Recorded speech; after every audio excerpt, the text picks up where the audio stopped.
Action News reporter Drew Caritas is just back from that chapel. And Drew, I understand you have some more information on what may have started all of this. Yeah, Tiffany, the man in the center of this brutal fight is talking with us about the whole ordeal. He is, in fact, a Mongol and is just getting out of surgery after he says he got stabbed 3 times in the stomach. He tells me this was supposed to be his wedding night, and he had no idea when he walked into the chapel with his fiancée that the Hells Angels would also be there.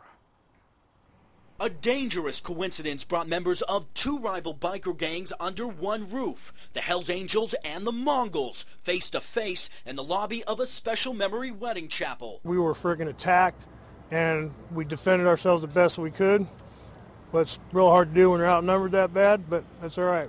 Mongol on. We're keeping his identity confidential, but this Mongol says he was just entering the chapel as a groom when he says he and his best man were stabbed by members of the Hells Angels who had just wrapped up a ceremony. What I want to say is that the police and certain people are once again putting us out that we've done something wrong, and that's not what it is. I came here to get married. I didn't even know other people were here. The chapel's owner had to move back several of the scheduled weddings as detectives tried to piece together the violent brawl of up to 20 people. He says it was just bad luck that both rival gangs had weddings set up within the same hour. There's 100,000 weddings a year in Las Vegas, and how many a day in the world, and we had 2 groups that close together, so I think it's very odd. An odd fate that turned a matrimonial ceremony into a showdown of fists and knives. Who am I? I'm a Mongol.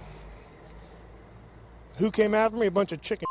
This Mongol tells us all he was trying to do was exchange vows. Instead, a heated rivalry got in the way and landed him and his best man in the hospital.